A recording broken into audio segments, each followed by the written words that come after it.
Alright, so while traveling around to actually figure out where I needed to go in order to progress, I ended up picking up some more currency as well as a few new perks. So let's immediately check out those, I'm curious what they are. Corrupted treasures drop 30% more shards, that's good. But I'm not sure if it's worth the disadvantage. Hordes spawn 2 times more frequently. Yeah, I've been having enough trouble so far that I really don't need more enemies attacking me, so no thanks. Bullet Transfabricator. Wow, talk about word of the day. Ammo regenerates every 30 seconds, but it reduces my melee damage. Not a huge fan of that. It is mostly offset by Sharp Edge rank 2, but then again, every 30 seconds, that's not all that long of a period of time. That might actually be worth using. The main issue is my lack of perk slots. I only have one more period, and I only have 2 at the moment. And I'm not sure if I want to get rid of the increased money drops or the passive damage buff. Yeah, I think I'm gonna avoid making any perk changes at the moment.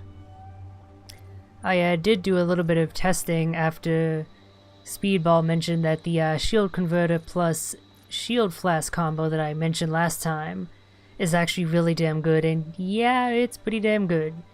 You basically have an extra long health bar that ends up regenerating because, you know, it's your shields, as well as extra health flasks since you have extra 2 shield flasks. It does have the downside of forcing you to pay very, very close attention to your shield bar though, because if it is ever busted, then you immediately die because you only have 1 HP. So whatever damage leaks over from breaking the shield into your HP is guaranteed to kill you. And that was actually the result of a death, so that's why I decided to stick with the perk setup I chose last time. It may not be as overall interesting or effective, but it's certainly safer for me. And I think safety is a priority in this game, given all the danger that's lurking about. So I think I'll see you when I actually get over to that far left area, and actually start making some progress again. Okay, so with some hunters on my tail, let's head on towards the passageway to the Holy Eschaton City. I'd actually traveled down this pathway before, I remember, but I ended up being balked by some of the enemy spawns. This was way back when I still had trouble with these deer enemies. But now no longer. They are now no longer a threat to me.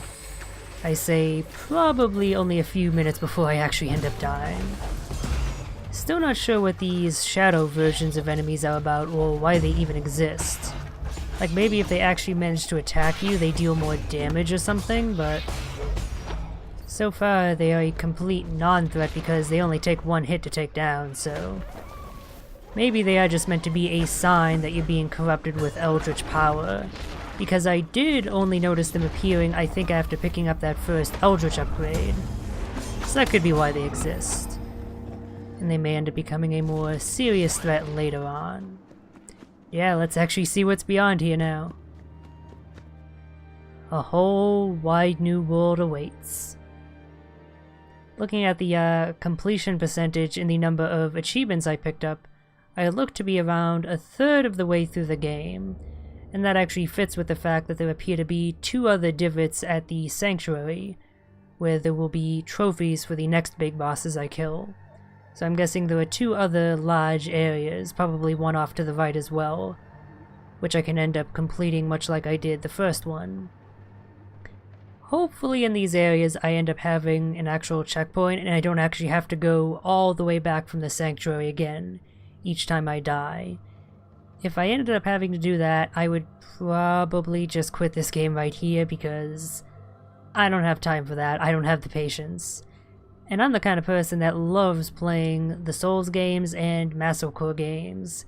Games that are all about just doing the same thing over and over until you perfect it. But it's different in those cases because that's kind of the point of the design of the game, is to just get better and better, whereas here, having to do things over and over is purely the result of kind of shitty design. Well, I don't know if that actually will be the case, I'm just hoping not. So, interesting. We have Eldritch Waterfalls. They don't seem to be barring my progress in any way, shape, or form. I've been told that you can go to another area even before fighting Dominion, so I'm assuming beating Dominion isn't what lets me pass them. I guess they're just a feature of the environment. Oh hey, here we have another one of these barriers. This one's just getting a little bit of money, so I'll be doubtless picking up some ability that allows me to open that up. And hey, look at this, we actually have new enemies for once. So it looks like Screamers are the flying enemy in this area to replace the meteoroids, thank god. Oh, and here we have these little leeches again, the crawlers. These ones seem a fair bit beefier than the ones I'm not pronouncing that. Maybe if the title card stayed up for longer I could make an attempt, but yeah, no.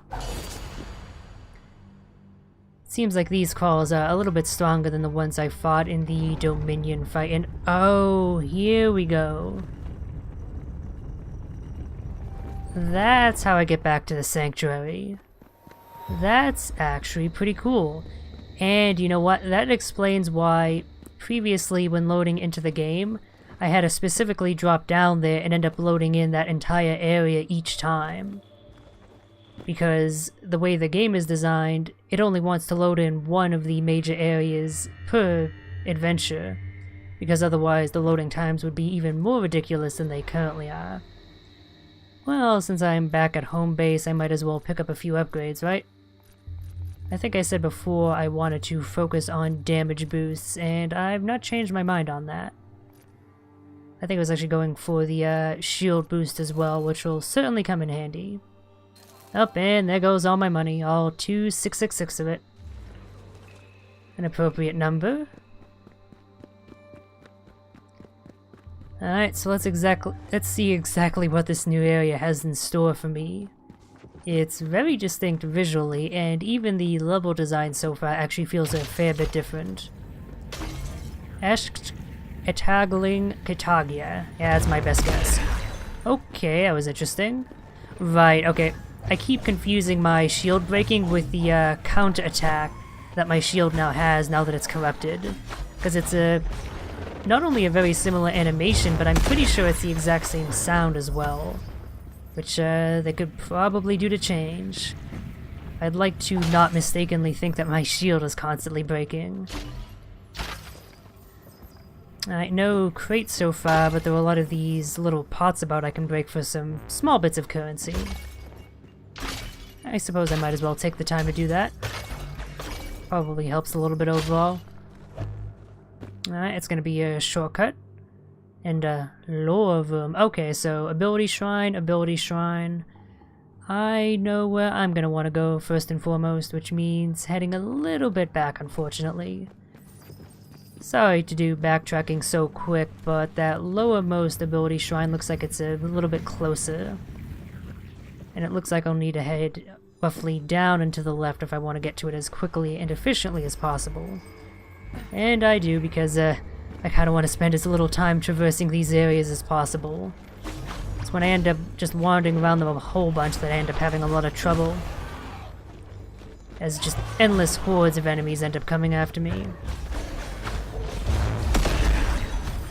So yeah, that counter shield is definitely coming in super handy. It makes being damaged not purely a bad thing. Alright, Screamers are a priority target since, unlike the meteoroids who charge at me and thus give me a chance to attack them, they instead fire projectiles which allows them to harry me at range. That makes them rather dangerous. Oh, I'm falling into my old habits here of trying to finish off all the enemies before I continue on.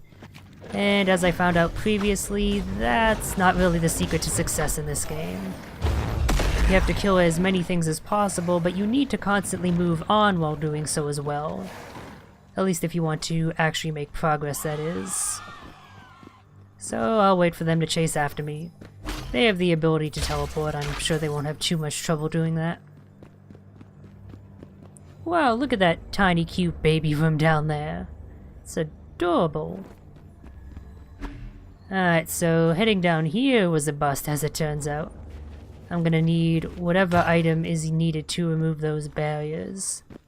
I hope, much like the cannon, it does double duty and serves as not only a means of environmental progression, but also a new method of combat. That is one of the few things this game does that I unequivocally like. I like the upgrades not being restricted to just environmental exploration or combat, but being both of them at the same time. That really fits a more combat-focused Metroidvania like this. And it's something even the more exploration-focused ones could stand to do, I think.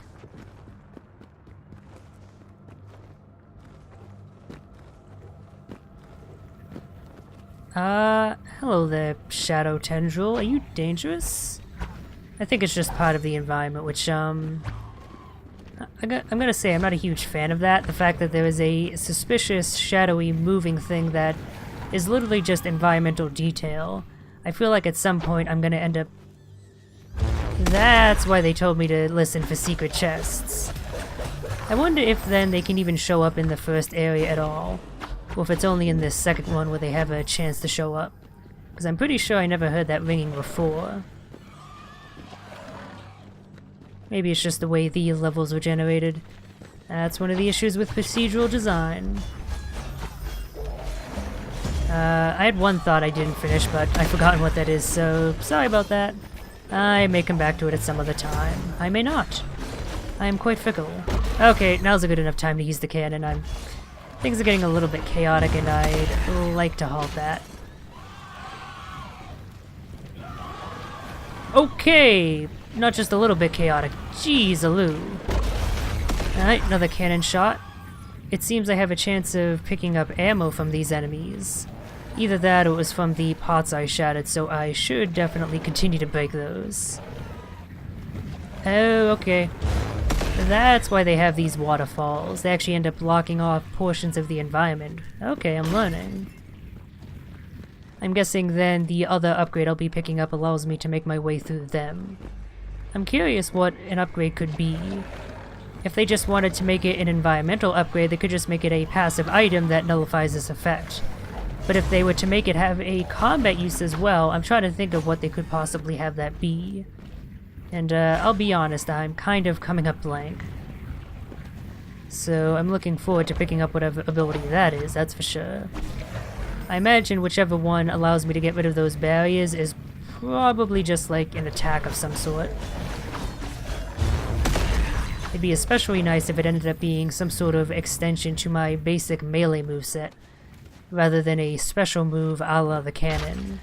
I'd like something I could use all the time, rather than just sparingly. But I'll take anything, to be honest. Oh, that's actually rather cool. I can see into the inside of another room from farther away. I don't think that's been a thing so far, and that's pretty neat. I also heard a little bit of creepy sounding laughter in the background. That doesn't exactly make me feel all that welcome here. Yeah, I was trying to cheese my way through that waterfall, but that doesn't seem possible, unfortunately. All that treasure just going to waste. Oh, dear. That's why you don't access the map in the midst of exploration. And I have a few different paths to head in. I might as well head left since that's the general direction the abilities were in. Okay, I might be in a little bit of a pickle. Pickle Rick. I'm so glad the new season of Rick and Morty has started up. I love that show so much. Just the overall style of humor and just how bleak and nihilistic it is. It just really speaks to me. To my dark and cold and spiky edgy heart. But yeah, no, it's a great comedy show. And season 3 has been pretty strong so far. Okay, maybe platforming up here while fighting these enemies wasn't the best idea. Yeah, I'm gonna need to take out some of these. As I thought, it turns out that the Screamers are the big threat here. Their ranged projectiles are really nasty to deal with. I thankfully have taken them down, but not without using all but one of my cannon shots and all of my health elixirs, so I may be dying soon. Just a guess. Nope, nope. I see you, Screamer. I'm taking care of you post-haste. Unless, of course, you hide in the thorns, in which case I don't really have a choice but to run away.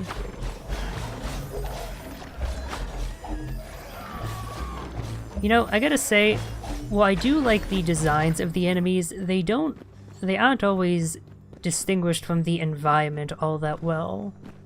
Like, especially here, the gray of the screamers and the crawlers, it doesn't quite blend in, but it doesn't stick out super well from the red background.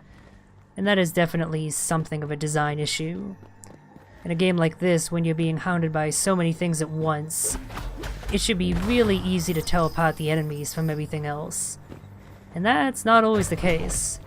Especially not with the similarly toned black and purple tendril things, which honestly look more like an enemy than the gray monsters do, so...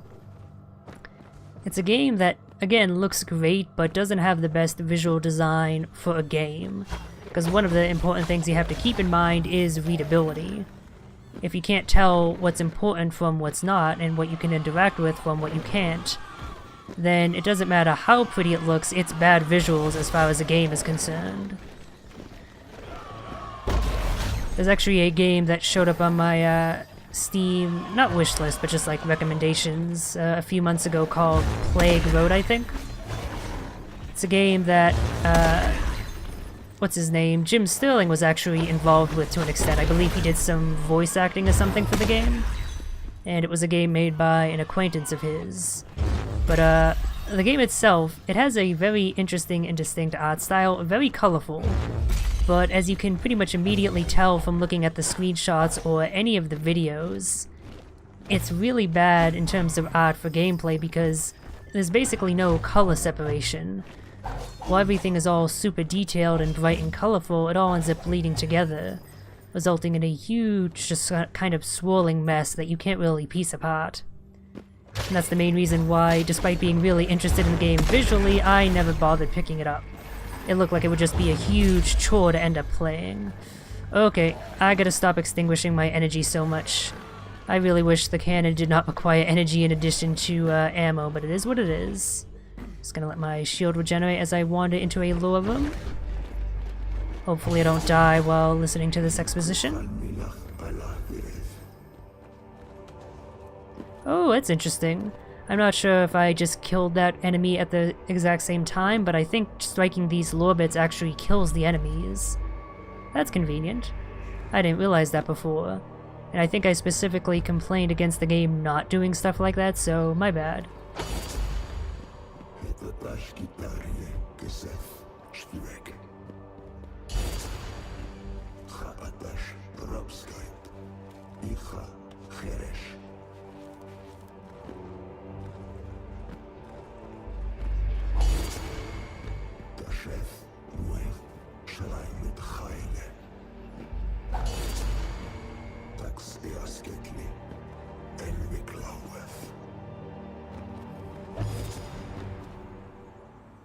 Alright, nice. I managed to unlock a shortcut before I died.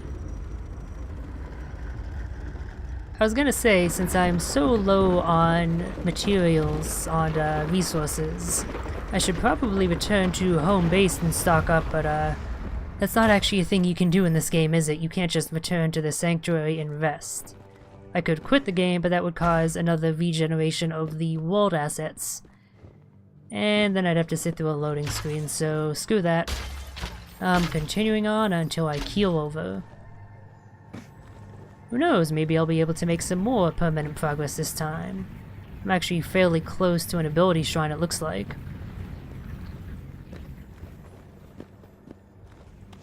I don't think there's much point in trying to make my way up to that lock. I don't think I can unlock whatever that is just yet. It looks like heading to the right might end up leading back. Actually, no. Interesting that this leftmost area actually ends up taking in the same physical space.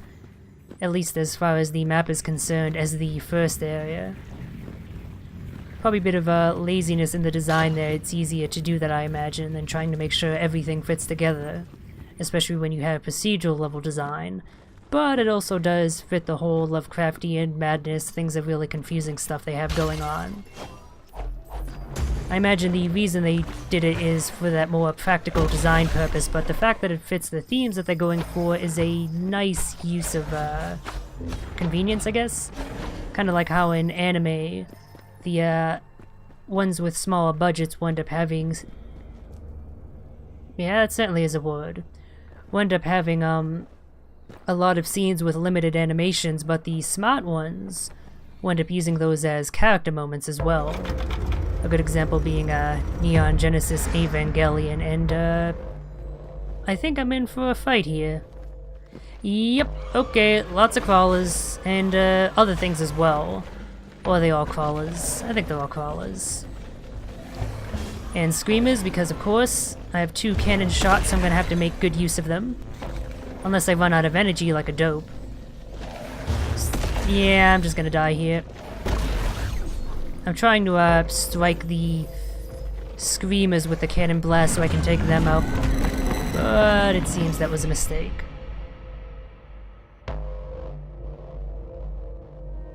Okay, well, I'm not too terribly far from the sanctuary, so I shouldn't have to backtrack all that much.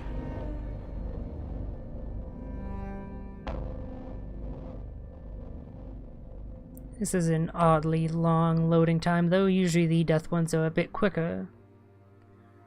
Well, at least I feel that's how it's been. Maybe that's just mistaken on my part. I'm honestly tempted to conserve my currency since I'm gonna pick up a new perk soon. Not a new perk, a new ability soon. Which will give me access to new sections of the tree. So it might be worth waiting for that, honestly. Yeah, I think I'll do just that. Alright. Let's head back into the wild, wild west. So yeah, I want to drop down into... Okay, yep, that is right next to the ability shrine.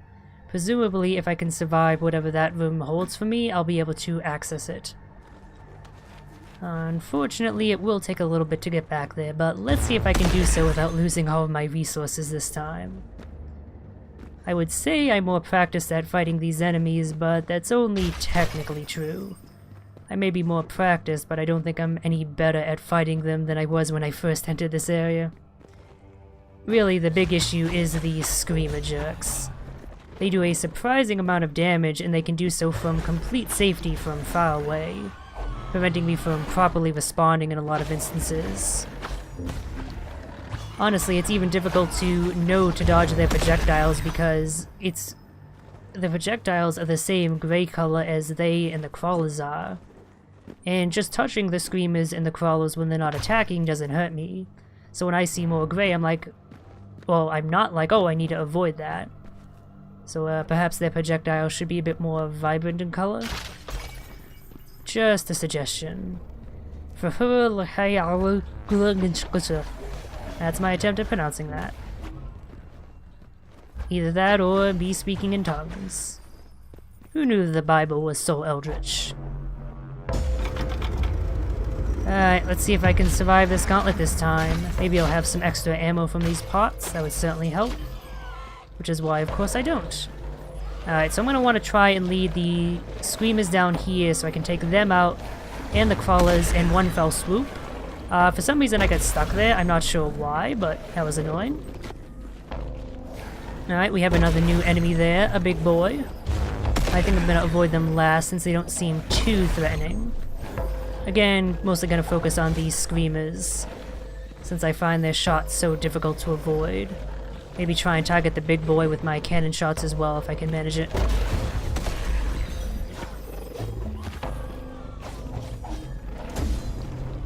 Oh, I never realized I could do that with the ground pound.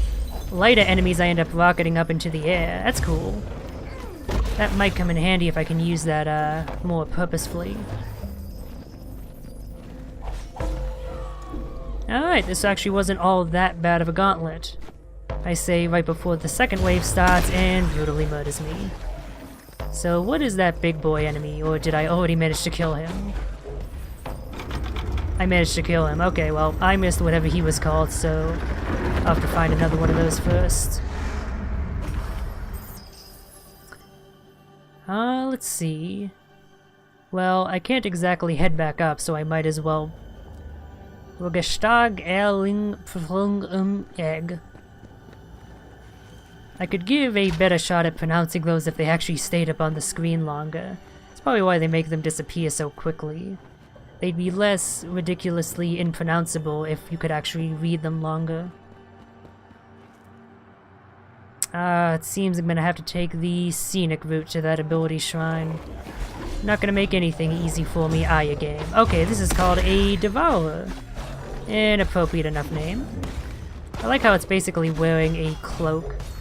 Design-wise, it actually kind of reminds me of the church pilgrims from DS3, Dark Souls 3. Which is actually fairly appropriate considering the church pilgrims were kind of Eldritch related. You know, the big church guy being named Aldrich and all, which apparently if you were to Romanize the Japanese name more literally would literally just be Eldritch. Oh no, I can't continue forward. Alright, well this clearly isn't the way to the ability shrine.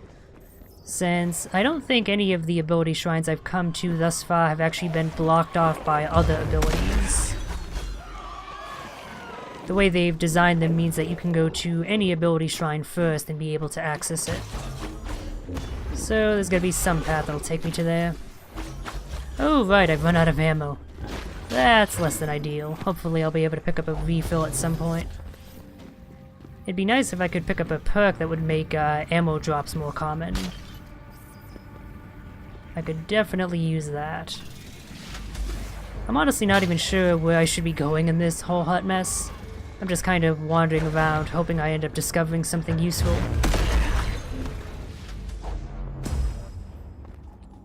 And as it turns out, that's probably not the best way to progress, since all I ended up doing was running into a dead end. Thus giving the enemies more time to attack me. Yeah, it's not the best bit of design if you're wanting to make a Metroidvania game. That's one of the negative aspects of using procedural design, is you end up having dead ends, which don't exactly fit the whole exploration ethos of the Metroidvania genre all that well. I'm actually trying to think, do any of the official promotional materials refer to this game as a Metroidvania, or use similar terms for that if they don't want to use that term specifically? I know that some developers shy away from that just due to fear of Nintendo's litigiousness. But have they actually referred to it as an open exploration sort of game, like a Metroidvania? Because I kind of just assumed that going in, but I don't know if they've actually specifically used that term themselves. And I'd actually be willing to give them more credit for the game they developed if they hadn't used that term, because using that term is rather, well, it's not quite a lie, but it's sort of a lie by omission, I would say. Because this game very much isn't due to its procedural level design. It really never could be about the exploration when the levels are basically random, and only have small elements that are actually fixed. I don't know why I wasted my cannon there, that was probably one of the worst decisions I made today. But yeah, I think I'll actually check out the Steam page after if I remember and see the exact wording they used to describe the game. Because if they call it an open exploration thing, I'm calling bullshit. If they specifically don't, then you know what, that's fair that the design of the game doesn't actually follow that. But I am pretty sure they did refer to it with those words. I might be dead here. Oh dear, this is one of those rough rooms where it's tricky platforming and enemies at the same time. And I've kind of wasted all my cannon shots at this point. I do like how the room connecting has opened up a little bit. It's no longer just the same room shapes over and they just batter me back and forth like I'm a pinball. How rude. It's no longer the same shapes as what was previously existing. There's like these smaller ones and stuff. That is clearly a challenge. I'm not going to be doing that just yet. Given it's a challenge in a new area, I'm betting it probably gives me rank 2 perks, but I'm not fighting whatever that summons while I'm still tackling these enemies. Nearly dying while doing so, for that matter. Okay, I seem to have thinned the crowd a little bit. I've lost all my elixirs, but I might be able to make my way to an ability shrine. It depends on how much of a circuitous path the game is gonna lead me through.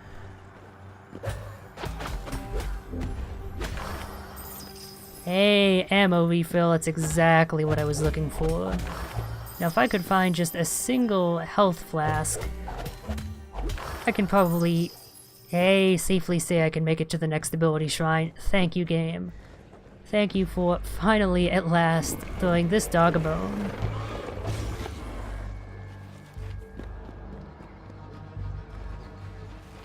Alright, well, now I just gotta put my money where my mouth is.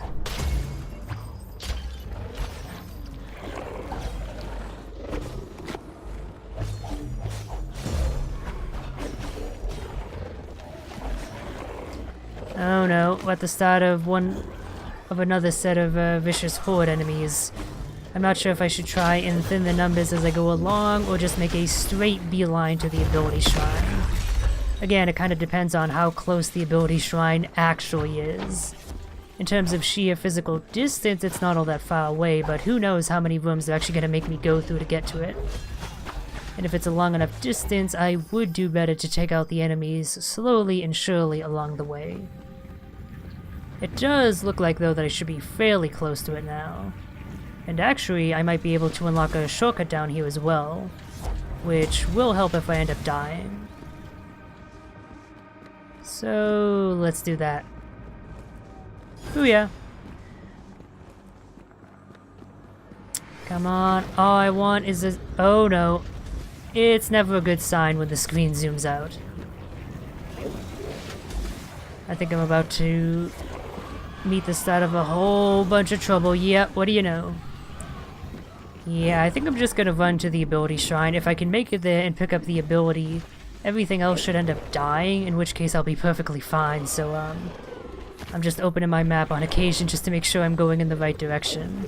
I guess that's why they make it so that opening the map doesn't pause. So you actually have to make that active decision when exploring about whether to take the time to open up the map. Oh dear. Which would have helped me there because that was a dead end filled with nothing but pain. Come on though, I am quite close. Alright, gonna thin the horde a little bit. I have one more cannon shot. I'll have to save it for a very opportune moment. Shit, shit, shit. That's the opportune moment. Oh, I'm dead. Nope, come on, come on, come on. Oh yeah, who's skilled? I'm skilled. I calculated that perfectly. Holy crap, I am so lucky. Strength Amplifier.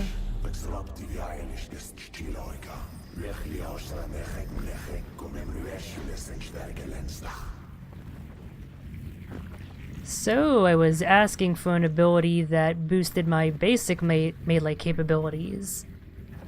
And it seems I found that. I now have a charge attack. It says press a direction, but that's clearly not accurate. I can't do it up or down, or can I do it in the air at least? Nope, not even that. So it's basically just a dashing attack. And it doesn't look like I need to charge it up at all as well. I just need to hold for a split second, not even half a second. And that'll do this attack. That could actually be a useful evasive move. Alright, well. Oh wait, can I do it when it's up? There we go. Okay, I must have just been doing the inputs wrong. I can do it up into the air. I can't do it down in the air, but I guess technically my my stinger already counts for that. And I can't seem to do it. Oh, nope, I can do it down on the ground as well. And it causes a little bit of an AoE. Okay, this is fantastic. I really wish this was one of the upgrades in the first area because it gives me so much more melee capability. Nice. This doesn't make up for the plethora of design issues that the game has had so far. But even in the depths of my misery, I still think I'll end up enjoying this game much more so than I previously was.